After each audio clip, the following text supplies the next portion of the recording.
یا آج کے زمانے میں آپ کرونا کا عذاب دیکھ رہے ہیں، انسانوں کے لیے عذاب سے کم نہیں، مگر کچھ لوگ اتنے کڑے کافر ہیں، اس کے باوجود یہ لفظ ان کی زبان پہ آنے کو تیار نہیں کہ اللہ ہمیں معاف کرے،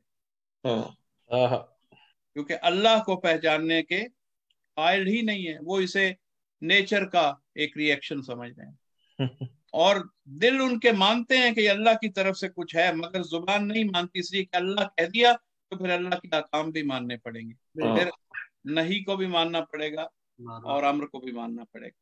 اللہ صرف ناپسند کیوں ہے؟ اپنی ذات کی وجہ سے ناپسند نہیں، اوپر والا یہ وہ سارے نام رکھے ہوئے ہیں لوگوں نے، جہاں اللہ شروع ہوتا ہے وہاں اللہ اکبر کا تصور آتا ہے، اور جہاں اکبر کا تصور آتا ہے وہاں اپنے نفس کو چھوڑ دینا پڑتا ہے، پھر اکبر کی بات ماننی پڑتی ہے۔ تو اللہ سے جو عداوت ہے اس کے احکام کے سبب ہے، اس کے امر کے سبب ہے، اور ایسے خدا اس لیے پسند ہے، پتھر کے، فلاں چیز کے، نگینوں کے جڑے ہوئے یا ہاتھوں سے بنا کے بٹھائے ہوئے ایسے بت، زندہ بت یا پتھریلے بت ہیں تو سارے جمادات، انسان بھی بنا تو جماد سے، تو جو زندہ جماد ہے وہ بھی ایک بت ہے، اور جو بے حس جماد میں سے ہیں، یعنی جنہیں ہم ٹوٹلی مٹی یا کلے یا پتھر سمجھتے ہیں، وہ بھی جماد ہے، زندہ وجود بھی جماد ہے۔ تو اگر کسی کو بھی کوئی بت بنا لے تو اس لیے اس کی پوجا اسے اچھی لگتی ہے کہ وہ جیسے اس کا فائدہ ہوتا ہے وہ صرف وہی کرتا ہے، وہی کرتا ہے جو میں چاہتا ہوں، جبکہ اللہ کہتا ہے کہ میں غیر کی چاہت کو کوئی جگہ نہیں دیتا۔ الحمدللہ الذی یفعل ما یشاء ولا یفعل ما یشاء غیرہ، وہ وہی کرتا ہے جو وہ خود چاہتا ہے، جو غیر اس کا، جو اس کا غیر ہو چکا ہے، جو وہ چاہتا ہے وہ اللہ نہیں کرتا۔ یعنی یہ وہ کلمات ہیں، فرمایا گیا کہ سحر سے بچنا ہو، آسیب سے، ان کلمات کو نمازوں کے بعد کثرت سے پڑھو۔ الحمدللہ الذی یفعل ما یشاء ولا یفعل ما یشاء غیرہ، کیونکہ آسیب غیر اپنی طاقت استعمال کر رہے ہیں، تو آپ ان کلمات سے ایک حرص پہنتے ہیں اور اللہ کی پناہ کو اٹریکٹ کرتے ہیں کہ یا پروردگار میں تیرا وہ بندہ مومن ہوں کہ میں تو تیرا حمد گزار ہوں کہ تو وہی ہونے دیتا ہے، اسی چیز کو نافذ ہونے دیتا ہے جو تیری رضا ہو، تو تیری رضا کے ہوتے ہوئے یہ غیر کی رضا مجھ پہ نافذ نہیں ہو سکتی، تو مجھے محفوظ کرنا۔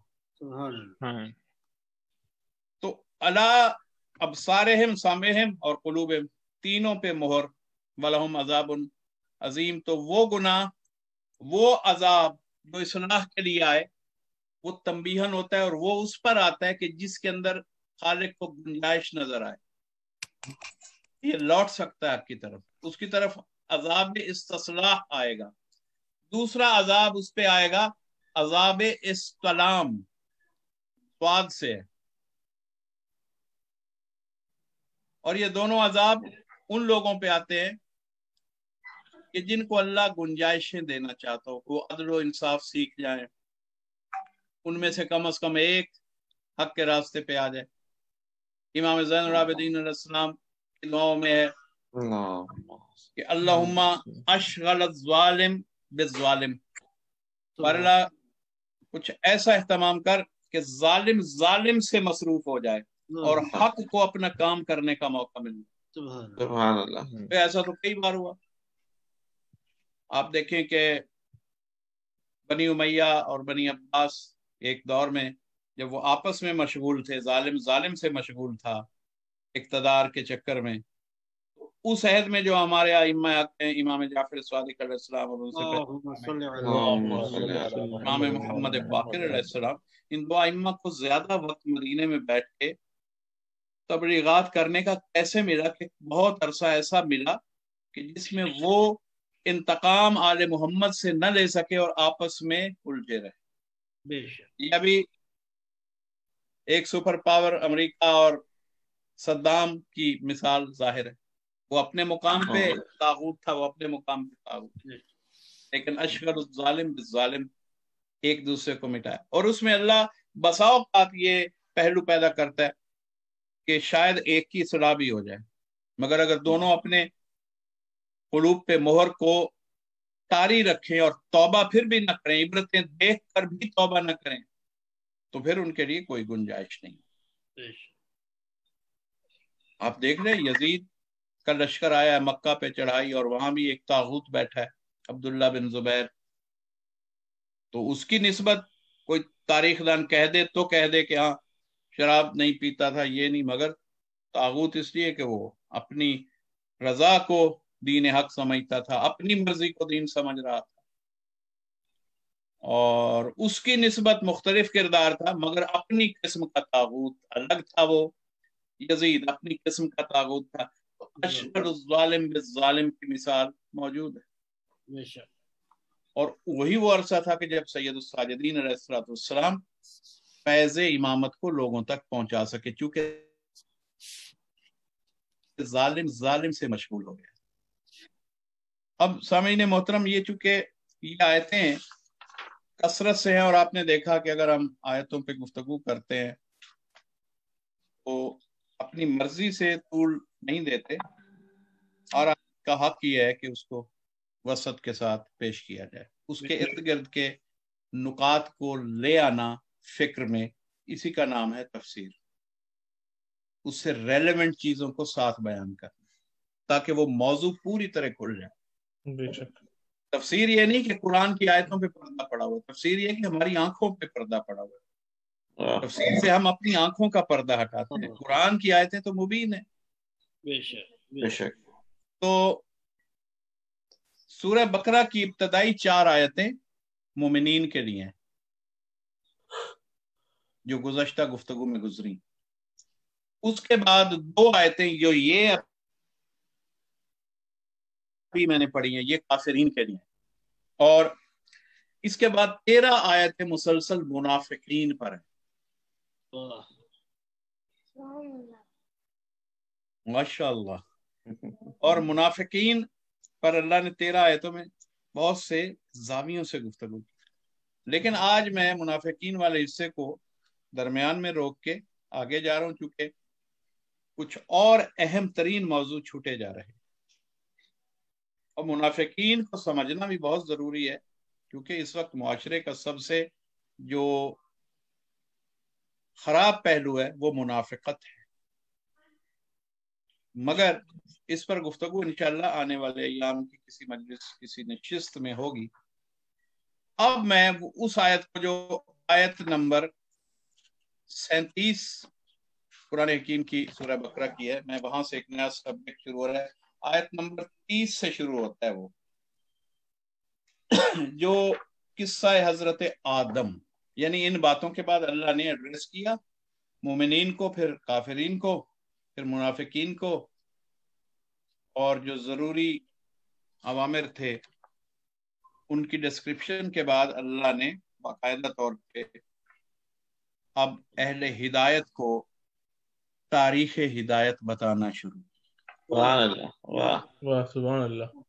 اور یہاں بھی کمیونیکیشن ہے کہ اب تم کافر کو بھی پہچان چکے ہو، مومن کی نشانیوں سے مومن بھی پہچان رہا ہے کہ میں ہوں یا نہیں ہوں، متقی کو بھی پہچان رہے، اور منافقین کی نشانیاں بھی تمہارے سامنے ہیں. اب میرے دستور ہدایت کو سمجھ لو کہ یہ دستور تمہارے عقیدہ اسلام کی بنیاد بنے گا. سبحان اللہ. اور اس دستور کو سمجھے بغیر کہ اللہ کس طرح سے ہادی کو منتخب کرتا ہے اور ہدایت کس طرح آتی ہے، قصہ آدم کو سمجھنا بہت اہم. یہ صرف عامت الناس نے اس کو خلقت انسان کے حوالے سے اس موضوع کو بہت اہمیت دی. وہ اس میں یقیناً وہ موضوع موجود ہے، ابتدا کہاں سے، لیکن اصل میں یہ خلقت انسان سے زیادہ حق رکھتا ہے یہ موضوع کہ اس کو ابتدائے ہدایت کے نظام کے حوالے سے اس موضوع کو پڑھا اور سمجھا. اللہ ایک بھی انسان ہدایت کے بغیر خلق نہیں فرماتا. یہ اس کا عدل ہے. جس طرح رزق کے بغیر خلق نہیں کرے گا، ہدایت اس سے بڑا رزق ہے، روح کا رزق ہے ہدایت۔ جسم کا رزق پیدا کر دے، کوئی شخص جنگل میں پیدا ہو اور وہاں اسے پھل مل جائیں جنگل کے کھانے کو، تو رزق تو ملا۔ اللہ نے کیا صرف اس کی جسمانی ضروریات کا ذمہ لیا تھا، کہ اللہ کا اصل ذمہ تو ہے کہ وہ اپنے مقام انسانیت کو پہچانے، اور پہچاننا ناممکن ہے جب تک ہدایت نہ آئے۔ تو اس لیے ہدایت بھی اس تک پہنچائے گا، یہ عقیدہ رکھنا ہے ہمیں۔ اور یہ صرف عقیدہ خیالی نہیں، پریکٹیکل، اس کو جا کے کوئی ریسرچ کرے کہ فلاں مقام پر ہدایت پہنچی تو کیسے پہنچی۔ اللہ نے کوئی نہ کوئی سبیل ہدایت وہاں ضرور بھیجی ہوتی ہے، جہاں ہم سمجھ رہے ہوتے ہیں کہ یہاں تو کوئی پیغمبر بھی نہیں آیا، کوئی امام بھی نہیں آیا، لیکن ہو سکتا ہے ان کے نوابین میں سے، نائبین میں سے، یا ان کے مبلغین میں سے، ان کے کارکنوں میں سے کوئی نہ کوئی بندہ ضرور وہاں پہنچا ہوگا کہ جس نے پیغام حق کو پہچانوانے کی کوشش کی ہوگی، مگر چونکہ ختم اللہ کچھ لوگوں کے قلوب پہ مہریں ہوتی ہیں، وہ غور نہیں کرتے۔ یہاں اللہ نے پہلا بندہ خلق کیا تراب سے، اور پہلے بندے کو ہدایت کے بغیر اس لیے نہیں چھوڑا کہ اسی کو نبوت دے دی، کہ آدم خود ہی صاحب نبا ہو، صاحب نبا ہو گیا تو نبی ہو گئے۔ تو جناب آدم کو ہدایت ودیت کر دی۔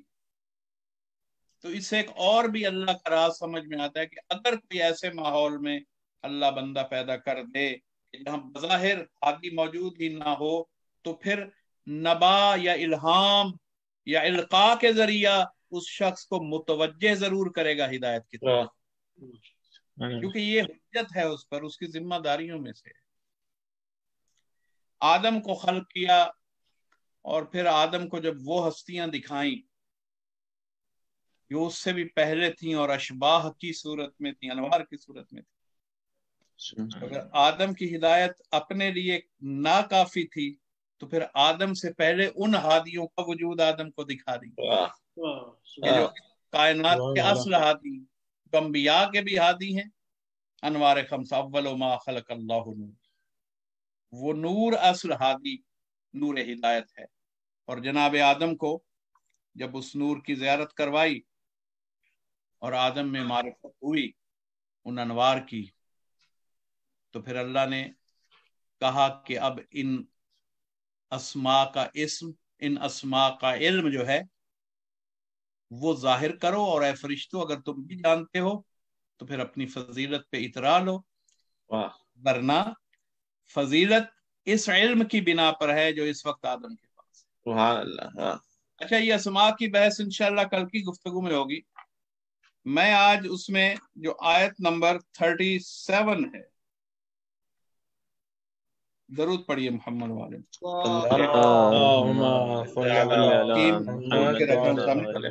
فتلقى، اب یہ اسی سبجیکٹ میں آیتیں ہیں چل رہی ہیں، 30 سے شروع ہوا اور یہ 37 38 اور آگے یہ بیان چل رہا ہے۔ اس میں ایک موڑ آتا ہے فتلقى آدم من ربہ کلمات فتاب علیہ، کہ ہم نے آدم کو تلقا سے اسی سے تلقین کا لفظ ہے، ہم نے تلقین کیے آدم کو کچھ کلمات، کہ ان کلمات کے وسیلہ سے توبہ مانگو، توبہ حاصل ہو جائے گی۔ تفسیر در منصور میں بھی جلال الدین سیوطی نے تسلیم کیا ہے کہ وہ، یہ برادران اہل سنت کی تفسیر ہے، کہ وہ کلمات محمد و آل محمد کے اسماء تھے۔ اچھا، اس پر اب بات اتنی ہے کہ آج کی گفتگو کاش وقت اور ہوتا تو میں اس کو، لیکن ابھی جو 15 منٹ ہے اس میں میں اس کو ختم کرتا ہوں۔ بسم اللہ۔ کلمات فتاب علیہ، حضرت آدم نے ان ناموں کا واسطہ دیا، اور لکھا ہے کہ فرمایا کہ بحق محمد وعلی و فاطمہ والحسن والحسین. بعض روایات میں ہے کہ لا الہ الا انت سبحانک اللہم و بحمدک عملت سوء وظلمت نفسی فتب علی انک انت التواب الرحیم. مگر وہاں بھی روایات میں یہ ہے کہ یہ کلمات ظاہر ہے مجھے معاف کر دے. یہ الفاظ کیا ہیں کہ مجھے معاف کر دے؟ یہ تو کہا ہی ہوگا. یہ سوال کرنے کے بعد جب واسطہ دیا تو وہ واسطہ کلمات سے تعلق رکھتا. واہ سبحان اللہ. اچھا، وہاں حضرت آدم نے جو تلقین ہوئی تھی فتلقا، یعنی اللہ فرماتا ہے کہ میں نے خود پڑھائے، خود تلقین کی آدم کو. اور وہ کون سے اسماء تھے؟ تو علماء نے لکھا کہ وہی جو آیت نمبر 30 میں ذکر ہے کہ وَعَلَّمَ آدَمَ الْأَسْمَاءَ كُلَّهَا. یہ وہی اسماء کا علم تھا، اور یہاں اسماء کو کلمات کہا. لفظ کیا ہے؟ فَتَلَقَّى آدَمُ مِن رَبِّهِ کلمات فتاب علیہ. جب انہوں نے تلقین شدہ کلمات کو دہرایا، پڑھا، پیش کیا، تو اللہ نے توبہ کو قبول. تو پتہ چلا کہ توبہ کا منشور طے ہو گیا. سبحان اللہ سبحان اللہ. پہلا انسان، پہلا ہادی، پہلا نبی ابو البشر، اور اگر اس سے وہ خطا ہو کہ جسے ہم ترک اولا کہہ رہے ہیں، اب کوئی اسے خطا کہے یا ترک اولا، معافی تو ضروری ہے نا. اب معافی کیسے ملے گی؟ تو معافی کے لیے ایک اللہ نے قانون سمجھا دیا کہ اے فرزندان آدم، اپنے باپ سے آداب توبہ سیکھ، منشور توبہ سیکھ. کہ انہوں نے کچھ نام اور میں نے خود تلقین کر رکھے ہیں یہ نام، لہذا جو میرے تلقین کردہ اسماء ہیں اور کلمات ہیں، انہی کو جب میں آدم سے انہیں سنے بغیر جسے ہاتھوں سے بنایا اسے معاف نہیں کرتا، عمری مخلوق ہے اسے معاف نہیں کرتا. تم تو تخلیقی بندے ہو، تمہیں کیسے معافی مل سکتی ہے؟ یعنی آدم کے نالائق بیٹے کو کیسے معافی مل سکتی ہے جب آدم جیسی ذات کو صفی اللہ جی نے بنایا، ابو البشر بنایا، فرشتوں سے سجدہ بھی کروا دیا، اتنی عظمتیں دینے کے بعد بھی ایسے معظم کی غلطی اگر معاف ہوتی ہے تو واسطہ کچھ ایسی ہستیوں کے اسماء کا ہے کہ جنہیں اللہ کلمات کہتا ہے. ان ہستیوں کو واسطہ پیش کرنا ضروری ہو گیا کہ اس کا مطلب ہے کہ اب آدم اپنی بلندی تو دیکھ چکے ہیں کہ ملائکہ سجدہ کر رہے ہیں، لیکن جب تک آدم کو اپنے سے بلند ہستیوں کا، علیین کا علم نہیں ہوگا اور ان کے مقام و فضائل کو نہیں پہچانے گا، اس وقت تک صرف اپنی بلندی دیکھ کر کسی کی توبہ قبول نہیں ہو سکتی. سبحان اللہ. صرف اپنی نمازیں دیکھ کے سمجھے کہ میری توبہ. جب آدم دیکھ دیکھ کر بھی اپنے سر پہ، اپنے عمل کے سر پہ مسجود ملائکہ ہو کر ایک چھوٹی سی غلطی پہ اگر پکڑ لیے جاتے ہیں تو انسان سوچے کہ میں اپنی نمازوں پہ صرف اپنی نمازیں پیش کروں، اپنی بندگی، اپنے داڑھی پیش کروں، اپنے ماتھے کی محراب پیش کروں، اپنی ٹوپی پیش کروں، اپنا جبہ پیش کروں، اپنا امامہ پیش کر کے میں کہوں کہ ہاں بھائی ارے دیکھ میں تو تیرا بہت مقرب بندہ رہا ہوں، زندگی میں میں نے بہت کام کیا ہے دین کے لیے، مجھے معاف کر دے. نہیں، اللہ کہے گا نہیں، اپنی بلندیاں مت پیش کر، تیری بلندی یا پستی جو بھی ہے وہ تو میری نگاہ میں ہے، مجھے وہ واسطے پیش کر جن کی میں خود تلقین کر چکا. سبحان اللہ. میں دیکھنا چاہتا ہوں کہ تیری فکر ان واسطوں کے متعلق کیا ہے، تیرا ادراک ان کی معرفت میں کہاں تک پہنچا ہے. ان کا ادراک کر لینا وسیلہ توبہ بن جاتا ہے. سبحان اللہ. یعنی وہ ایسی ہستی ہیں. اچھا، اب گفتگو تھوڑی سی علمی کہ بحث جہاں ہوتی ہے کہ وہ کلمہ، وہ تو بھائی اللہ نے انہیں کلمہ کیسے کہا؟ اب یہ جو ہمارے مختلف علماء ہیں اور جو مفسر ہیں وہ اس چیز پہ اعتراض کرتے ہیں عالم اسلام کے، یعنی عامت المسلمین کی طرف سے، کہ انہوں نے اس کا کچھ مفہوم لکھا ہے۔ کسی نے کہا چیزوں کے نام یاد کروا دیے، پلیٹ کا واسطہ، درخت کا واسطہ، فلاں کا واسطہ۔ یہ واسطے تو ابھی آپ سن لیں، جو رام رام کرنے والے ہیں وہ بھی درختوں کے واسطے دے رہے ہیں، یاقوت کا واسطہ دے رہے ہیں، حقیق کا اس کا بنا ہوا بت ہے، اس کا واسطہ یا اللہ، یہ چاند کا واسطہ ہے، وہ دیوتا بھی اسی کو مانتے ہیں، اسی کو اس کا واسطہ بھی پیش کر رہے ہیں۔ یہ چیزوں کے نام نہیں ہے کہ لوہے کا واسطہ، لکڑی کا واسطہ، مرغے کا واسطہ، نہاری کا واسطہ، نہیں، یہ نہیں ہے۔ وہ اسماء ان ہستیوں کے ہیں کہ جنہیں اہل علم نے اور اہل عرفان نے بیان بھی کیا، اور پیغمبر نے بھی اپنی زبان سے فرمایا کہ وہ ہمارے اسماء تھے، پھر بھی اعتبار نہیں کرتا مفسر، کہتا ہے نہیں یہ روایت کمزور ہے، یہ لوہے لکڑی والی ٹھیک ہے، یہ اس کو سوٹ کرتی ہے، جس دین کو وہ، جس طرح کے دین کو وہ پھیلانا چاہتا ہے اس کے لیے یہ زیادہ سوٹیبل ہے۔ مگر کلمہ دو مفہوم رکھتا ہے، ایک تو کلام سے ہے کلمہ، جو عمومی مطلب ہے۔ اب قرآن حکیم میں اس مطلب میں بھی کلمہ کا لفظ استعمال ہوا، اور اس خصوصی اور باطنی مطلب میں بھی استعمال ہوا، جس کا میں ابھی عرض کر رہا ہوں کہ شخصیت کو، وجود کو کلمہ کا۔ وَكَلَّمَ اللَّهُ مُوسَىٰ تَكْلِيمًا، سورہ نساء کی آیت ہے۔ اس میں اللہ نے موسیٰ سے اللہ نے کلام کیا جو حق تھا کلام کرنے کا، اللہ نے یہ فرمایا۔ اس میں وہ عمومی معنی میں استعمال ہوا کہ جو کلام کیا تو اس کو تکلیمہ، کلمہ، اسی سے کلمہ ہے، جو کیا ہوا کلام ہو وہ کلمہ ہے، اور جو کیا جا رہا ہو وہ کلم، اور جو کر رہا ہو وہ متکلم۔ میں نے نا یہ لفظ روٹ ورڈ ایک تو امام موسیٰ کاظم علیہ السلام نے فرمایا، توحید میں شیخ صدوق علیہ الرحمہ نے لکھا کہ بنی اسرائیل کے منتخب افراد حضرت موسیٰ علیہ السلام کوہ طور پر لے گئے تھے، انہیں نیچے کھڑا کیا اور خود کوہ پر گئے اور کہا کہ تم دیکھنا، چونکہ وہ مطالبہ کرتے تھے دیدار کا اور چاہتے تھے کہ آپ ہمیں بھی سنوائیں کس طرح اللہ سے کلام کر،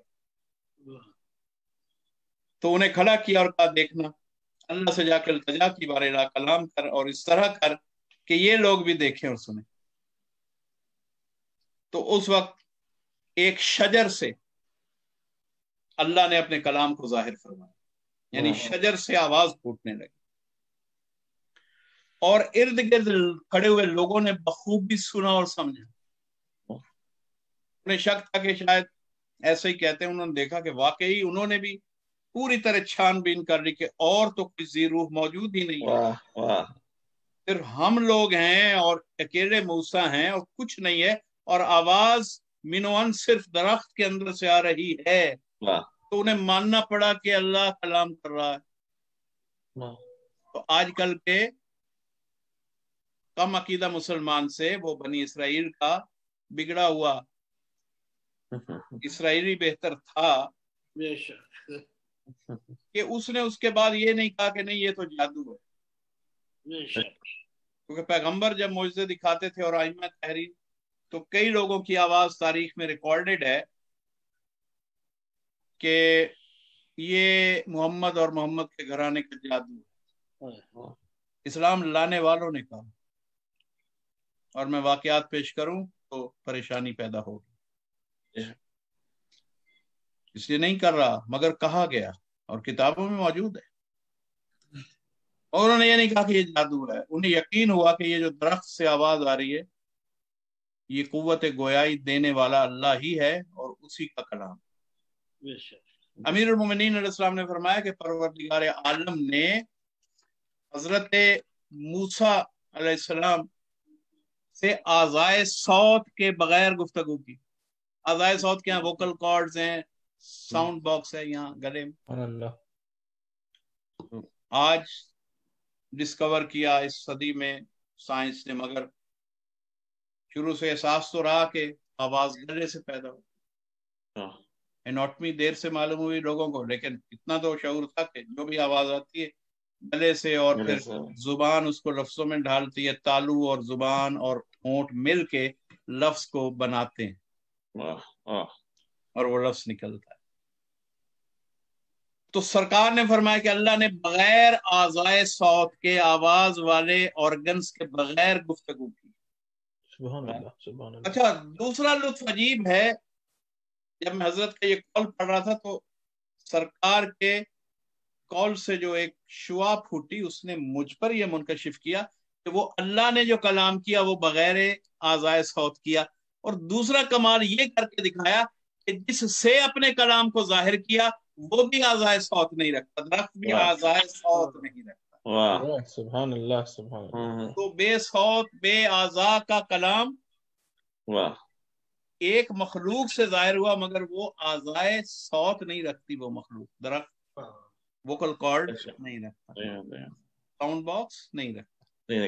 تو حضرت نے فرمایا کہ اب میں عرض کرتا ہوں کہ مولا کے جس کے لیے میں نے یہ روایت پڑھی، حضرت نے فرمایا کہ کلام اللہ جس کا نام ہے وہ ایک طرح کا، اگر علی نہ ہوتے تو قرآن پر مجھے لے آئے کوئی دنیا میں انسان کلام علی کو چھپا کے اس سے کہے کہ وہ جسے مانتا ہے اس سے حکمت قرآن کو بیان کرے. جب ہے ہی نہیں تو پھر مقابلہ کیسے؟ سبحان اللہ. تو خود کہہ گئے کہ یہ نہ ہوتے تو ہم ہلاک ہو جاتے. کیا کہنے. لیکن کچھ لوگ اتنے ہلاک ہیں کہ وہ ہلاک ہونے والوں کو تو مانتے ہیں، مگر ہلاکت سے بچانے والے کے ذکر پہ آج تک پردہ ڈال رہے. سبحان اللہ. اب یہ بات نہ قرآن میں لکھی ہوئی ہے نہ حدیث میں کہیں آئی بظاہر. کلام معصوم بھی اسی لیے مقام حدیث رکھتا ہے کہ وہ پیغمبر کی زبان ہی کے پرتو ہیں. بے شک. سبحان اللہ. یہ 12 کے 12، یہ 14 کے 14 جو معصوم ہیں، یہ سارے کلنا محمد کیوں ہم مانتے ہیں کہ یہ وہی کہتے ہیں کہ اگر خود رسول ہوتے تو یہی کہتے. بے شک بے شک. اور حکمت کا معیار بتا رہا ہے کہ حکمت قرآنی بول رہی ہے، حکمت معصوم بول رہی ہے. اور آج بھی یہ مضمون ادھورا رہے گا. میں کلمہ پر باقی گفتگو کل انشاءاللہ عرض کروں گا، لیکن اتنی بات سن لیں کہ امیر المومنین نہ ہوتے تو یہ حکمت ہم تک نہ پہنچتی کہ کلام الہی کس کس صورت میں ہے. آپ نے اس کی قسمیں بتا دی. آپ نے فرمایا کہ ایک تو وہ کلام ہے اللہ کا جو اللہ نے اپنے رسولوں سے فرمایا، جس کی ایک مثال حضرت موسیٰ سے کلام. دوسرا فرمایا کہ وہ بھی اللہ کا کلام تھا جو اللہ نے اپنے رسولوں کے دلوں میں ڈال دیا. یعنی اللہ کوئی خیال جو رسول کے دل میں خیال آئے گا، امام فرماتے ہیں وہ کلام اللہ ہوتا ہے. اس میں کبھی کوئی اور واسطہ نہیں ہے، اللہ کی اپنی آواز بھی نہیں آ رہی، فرشتہ بھی نہیں آ رہا. تو یہ ایک قسم ہو گئی، آواز سے کلام کرے اور کسی چیز سے پیدا کر دے تو اللہ کا کلام. دوسرا اللہ کا کلام کہ رسول ہو اور اس کے دل میں ڈال دے، یا وسیع پیغمبر ہو اور اس کے دل میں ڈال دے، یہ بھی اللہ کا کلام ہے. بے شک. تیسری قسم فرمایا جو خواب میں اللہ کسی نبی اور رسول کو دکھا دے، وہ بھی اللہ کا کلام ہے. بے شک. کہ آج اگر کوئی خواب کا اعلان کرے کہ میں فلاں کو فلاں پہ قربان کرنا چاہتا ہوں، تو کون صاحب عقل اس کو اجازت دے گا؟ مگر جب ایک مرسل خلیل صدیق نے، حضرت خلیل اللہ علیہ السلام نے خواب دیکھا تو عمل کیوں کیا؟ کیا دانائی نہیں تھی؟ کیا کمزور عقیدے کے بندے تھے؟ نعوذ باللہ من ذالک. اللہ نے رہتی دنیا تک پیغمبر آخر الزمان کے دین کو بھی ملت ابراہیم قرار دے دیا. ناز اللہ کو اپنے اس رسول پر.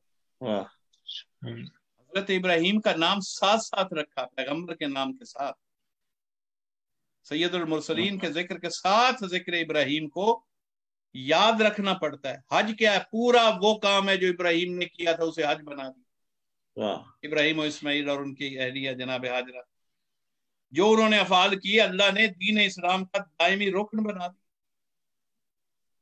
مینا کی قربانی اللہ نے کیوں بنائی؟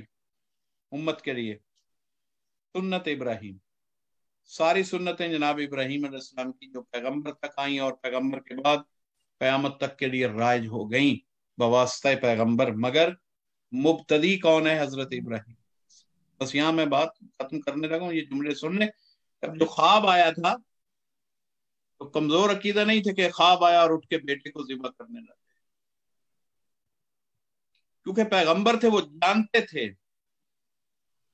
کہ کچھ کلام اللہ روبرو کرتا ہے، جیسے موسیٰ سے کیا مجھ سے بھی کر سکتا ہے چاہے تو.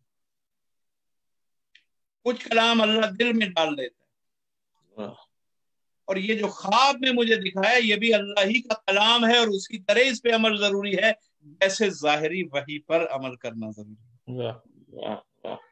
جناب ابراہیم کے خواب کو یہ اہمیت حاصل ہے، کسی غیرے کے خواب کو اہمیت نہیں ملی. کوئی رسول یا نبی یا وصی ہو اور اس کو کوئی خواب آئے تو بالکل عین کلام الہی شمار ہوگا. اس لیے اس پر عمل ہوا، اور واقع اتنا وہ برحق کلام الہی تھا جو خواب میں آیا تھا کہ قیامت تک کے لیے پریکٹیکل آخری دین کے سب سے بڑے ارکان کا ایک حصہ بن گیا وہ خواب. اسی میں یہ ذبیحہ آیا، اسی کی نسبت سے حج ہوا، وہیں سعی کی جاتی ہے، وہیں مینا ہے، وہاں سب کچھ ہے، طواف کیا جاتا ہے اللہ کا گھر. تو حضور یہ خواب کی یہ تیسری قسم ہے کلام الہی. اور چوتھی سن لیں، چوتھی قسم حضرت نے فرمایا کہ وہ ظاہری وحی جو فرشتہ کے ذریعہ فرماتا ہے وہ بھی اللہ کا کلام. جبکہ عام طور پہ عام مسلمان جو علی کے دروازے پہ نہیں ہے وہ وحی کے سوا کسی اور پہلو سے کلام الہی کو پہچانتا ہی نہیں. اور وحی پہ بھی اس کی بحث ہو رہی ہے کہ کس کس کو آتی ہے. حالانکہ وہی اللہ نے کہا کہ میں نے پیغمبروں پہ بھی کی، پیغمبروں کی ماؤں پہ بھی کی.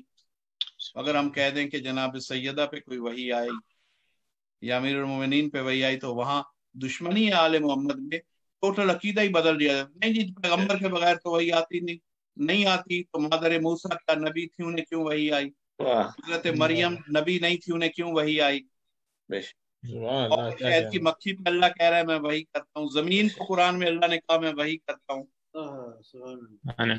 تو یہ وحی تو اللہ جب چاہے جس کو کرے. تو اگر ان ہستیوں کی طرف حتیٰ کہ حیوانات کی طرف بھی وحی فرما سکتا ہے تو جنہیں چنا ہوا ہے اور جو اس کے مرتضی بندے ہیں، مصطفیٰ بندے ہیں، ان میں سے نبوت نہ بھی ہو تو وحی آئے گی. ہاں وحی قرآنی ایک ایسی قسم ہے وحی کی کہ اس کو دوسری وحی سے ملایا نہیں جا سکتا. یہ نقطہ ذہن میں رکھیے. ایک وحی عمومی ہے، ایک وحی قرآنی، اور یہ دیانت پیغمبر ہے. وما ينطق عن الهوى ان هو الا وحی یوحى وما ينطق عن الهوى ان هو الا وحی یوحى. میں کہہ دے رسول کے یہ تو کلام نہیں کرتا میرا رسول بغیر وحی کے. تو یہ دیانت دیکھیں پیغمبر کی کہ اٹھتے ہیں اور سونے تک جتنا کلام کرتے ہیں سب وحی ہوتا ہے. مگر جب قرآن کی وحی آتی ہے تو بتاتے ہیں یہ آیت جبرائیل لائے تھے، قرآن کی آیت ہے. مگر اللہ نے مومن کو اجازت نہیں دی کہ وہ پیغمبر کے کسی قول کو وحی سے جدا سمجھ لیں. سورہ والنجم کی آیت میں نے پڑھ دی ہے. وما ینطق، بندے کو اجازت نہیں کہ اسے سمجھے کہ یہ پیغمبر نے اپنے دل سے کہا. نہیں، وہ وحی کے بغیر بولتا ہی نہیں. وہ اپنی خواہش سے نہیں بولتا، وہ اپنی عزیز داری دیکھ کر نہیں بولتا، وہ اپنی پسند ناپسند سے نہیں بولتا. وہ صرف وہی بولتا ہے جو اللہ کی وحی ہو. کسی کو قریب بلائے اور شانوں پہ بٹھائے تو بھی وحی ہوگی، اور کسی کو اٹھا دے محفل سے قوموا انی کہہ دے تو وہ بھی وحی ہو. اپنی رائے، اپنا غضب، اپنے جذبات استعمال نہیں کرتا پیغمبر. وما ينطق عن الهوى ان هو الا وحی یوحى کا مصداق ہے. مگر کمال پیغمبر اور دیانت پیغمبر اور عدل پیغمبر کہ جو قرآنی وحی تھی اس کو قرآن بنایا، اور اس کے علاوہ جتنی گفتگو فرمائی وہ بھی وحی تھی، اور وہ کلام الہی تھی، پیغمبر پر آئی، پیغمبر نے آپ تک پہنچا دی۔ اب میں کیسے یہ بات سمجھاؤں؟ عقیدہ کیوں دور کھڑا ہے عالم اسلام؟ اگر پیغمبر کسی سے کہہ دے کہ اٹھ جاؤ، قوموا انی، گیٹ آؤٹ، اٹھو اور نکل جاؤ، اس کا یہ مطلب ہے قوموا، اٹھو نکل جاؤ، مجھ سے دور ہو جاؤ۔ اگر پیغمبر غضب میں یہ کہہ دیں تو رونگٹے کھڑے ہو جانے چاہیے۔ یہ ایک معاشرتی انسان نے نہیں کہا جو مدینے میں آپ کے سامنے ایک مجبور حیثیت میں نعوذ باللہ بیٹھا ہے، آپ نے سمجھا کہ ہم ہی جیسا ہے۔ یہ کلام الہی ہے، یہ اللہ نے کہا ہے کہ اٹھو اور نکل، پیغمبر کی آنکھوں سے دور ہو۔ حضور یہ وہی جو ہے وہ کس کس صورت میں ہے؟ قرآنی اور غیر قرآنی۔ اور کلام کس کس صورت میں ہے؟ براہ راست کلام الہی، کوہ طور کا کلام، اور پھر وہ خاص کلام جو شب معراج پردہ عرش پہ ہوا، وہاں بھی نہ فرشتہ تھا نہ وحی تھی، اور جس کے لہجے میں ہوا سب جانتے ہیں، کل اس پر گفتگو ہوگی۔ اور یہاں بھی ایک خاص لہجے میں گفتگو ہوئی تھی کوہ طور پر۔ امیر المومنین نے علیہ الصلوۃ والسلام نے خطبۃ البیان میں وہ لہجہ بتا دیا، فرمایا کہ وہ اللہ نے جس کے لہجے میں موسیٰ سے گفتگو کی تھی وہ میرا آخری بیٹا ہے جس کا نام ہے قائم۔ میرے آخری بیٹے کے لہجے میں اللہ نے، تو اب اللہ کسی لہجے میں گفتگو کر سکتا ہے اور کسی مخلوق سے ظاہر کر سکتا ہے اپنے کلام کو، بے شک بے شک۔ تو لہجہ قائم سے گفتگو کرے تو طور سینا کے موسیٰ کریم اللہ کہنا ہے، اور جب علی کے لہجے میں عرش پہ گفتگو کرے تو سید المرسلین صاحب معراج کہنا ہے۔ سبحان اللہ۔ کوئی امامت کو سمجھ نہیں سکا اور کوئی ان مراتب کو نہیں سمجھ سکا، اس لیے کہ صرف تاریخ میں ڈھونڈتے رہ گئے، معرفت قرآنی کی روح سے ائمہ کو نہ پہچانا، نہ ان شخصیات کو پہچانا، نہ ہی پیغمبر کو پہچانا، اور نہ ہی آج تک وسیع کو سمجھ سکے۔ پیغمبر کو اپنے جیسا سمجھا، اپنے جیسوں کو لا کے وسیع بنا کے بٹھا دیا۔ جس نے پیغمبر کو بلند سمجھا اسے ہمیشہ یہ کوشش رہی کہ بلند سے بلند کی تلاش میں رہے، تاکہ جب وسیع پیغمبر کہے تو سر ندامت سے جھکانا نہ پڑے، اجالت نہ محسوس کرنی پڑے۔ اتنے بلند پیغمبر کا وسیع اس جیسا کہ جسے آخری عمر تک خود رسالت پہ شک رہے وہ وسیع ہو سکتا ہے۔ وہ رسول کا ابھی جی فلاں ہوتا، اگر کوئی نبی ہوتا تو فلاں ہوتا، یہ ساری غلطیاں ہیں ان لوگوں نے جنہوں نے یہ روایتیں گھڑی، آج تک مسلمانوں کا قبلہ نہیں درست ہونے دی، مگر یہ روایتیں عقل کی میزان پہ رکھتے ہی فوراً ان کا پول کھل جاتا۔ جو چیز ہے ہی نہیں پیغمبر اس کا شک کیوں پیدا کریں گے؟ اگر کوئی نبی ہوتا، اور خود کہتے ہیں کہ مجھے آخری نبی مانو، اور وہ خود شک پیدا کر رہے ہیں کہ اگر کوئی ہوتا۔ کہ اگر کہنے سے فضائل نہیں ملتے، یہ جھوٹی کوشش کی کچھ لوگوں نے کہ ایسی چیزیں بنائی جائیں، اگر کوئی نبی ہوتا تو فلاں ہوتا۔ اگر فلاں ہوتا بھی خدا نخواستہ، تو جس کو اپنے صلح حدیبیہ کے دن تک نبوت پر سید المرسلین پر شک ہے، ابھی وہ یہ معیار رکھتا ہے کہ وہ خود نبی ہو جائے۔ اللہ نے نبی ان لوگوں کو نہیں چنا کہ جو اچانک مسلمان ہوئے، پوری تاریخ میں آدم سے لے کر سید المرسلین تک آئے۔ ایک بہت بڑا حجت پیش کرو، ایک نبی لے آئے کہ گمراہ آدمی تھے، پیتے پلاتے بھی تھے، سب کچھ کرتے تھے، مگر زمانہ جاہلیت کہہ کہ آپ معاف کر دیں، اور پھر وہ نبی بن گئے۔ ایک نبی بھی اگر ایسا چھوٹے سے چھوٹا بھی مل جائے تب یہ تہمت آپ نبوت پہ رکھیں کہ بھی فلاں بھی نبی ہو سکتا۔ اللہ کا قانون ہی نہیں ہے کہ جو ایک لمحہ کے لیے خود ہدایت سے خالی ہو وہ دوسرے کا ہاتھی نہیں ہو سکتا۔ اس لیے جناب آدم کو ایک لمحہ بھی ہدایت کے بغیر نہیں رکھا، پہلے نبوت دی، پھر ان کے وجود میں روح پھونکی کہ ایک لمحہ بھی نبا سے خالی نہ ہو۔ یا خود نبی ہو اور یا پھر ان انوار کا مشاہدہ کرے تو اس سے عرفہ ہے اور ان کا واسطہ دے اس کی دعائیں مستجاب. تو اللہ ہادی کے بغیر تو ہادی کو نہیں خلق کرتا, ہادی کے بغیر ہادی کو نہیں خلق کرتا, اس سے بڑا ہادی موجود ہوتا. سبحان اللہ. اور چہ جائے کہ ایک عام شخص کو اچانک نبی بنا دے, یہ کوئی اتفاقیہ تاریخی واقعات نہیں ہے, یہ کوئی الف لیلا کی داستان نہیں ہے کہ آپ کا جی چاہے تو آپ کسی کو فضیلت دینے کے لیے لفظ نبی جوڑنے کے لیے اس طرح کی چیزیں نے.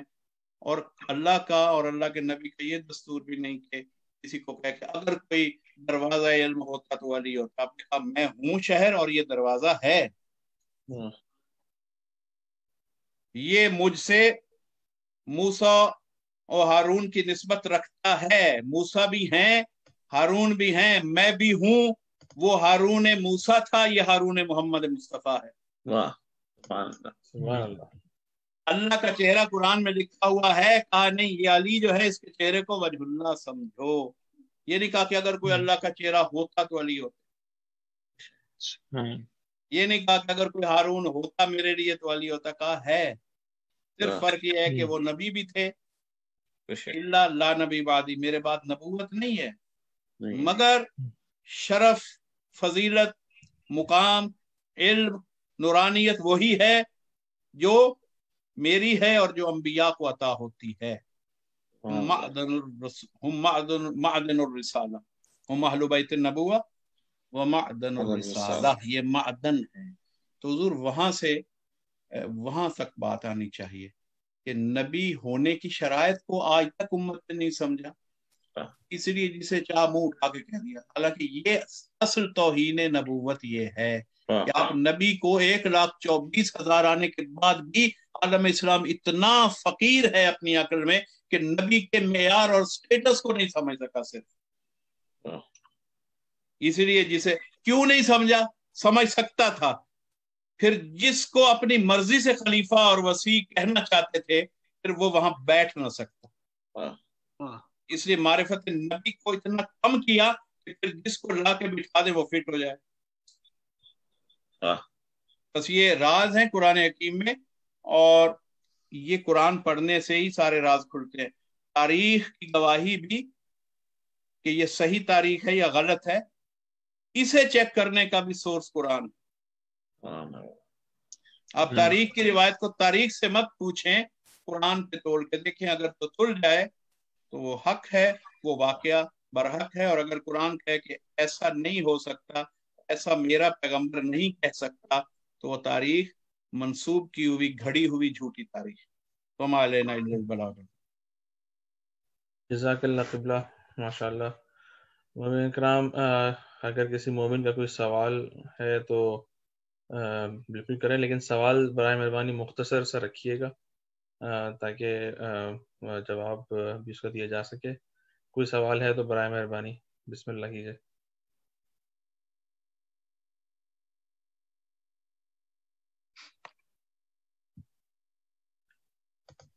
تو غالباً میرے خیال میں شاید کوئی سوال نہیں ہے, تو اس لیے اب ہم پروگرام کو جو ہے اختتام کریں گے. اگر اب بھی کوئی سوال ہے تو کوئی کرنا چاہے تو بالکل کرے, ورنہ پھر ہم لوگ پروگرام کو انشاءاللہ پھر وائنڈ اپ کریں گے, اور پھر کل آپ لوگوں سے انشاءاللہ پھر ملاقات کریں گے. جی ایک سوال ہے, میرے خیال میں محمد علی بھائی کچھ سوال کرنا چاہ رہے ہیں. جی محمد علی بھائی آپ بالکل سوال کیجیے. فضائل کے حوالے سے مولا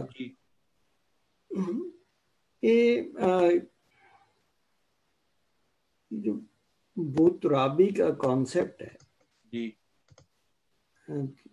تو اس کی آدم علیہ السلام سے جو نبی صلی اللہ علیہ وسلم کی ایک حدیث بھی ہے کہ نبی آدم بین الماء والطین, ہاں جی, مٹی اور پانی کے درمیان تھے جب میں نبی تھا. تو ظاہر ہے ہمارا تو یہی عقیدہ ہے کہ مولا اس نور کا حصہ ہیں جو جی بالکل انا والی من نور واحد, جی اس کے لیے بالکل. جی تو اس کی پھر کیا ریلیونس ہے اس بوترابی کی؟ دیکھیے تراب حضرت کا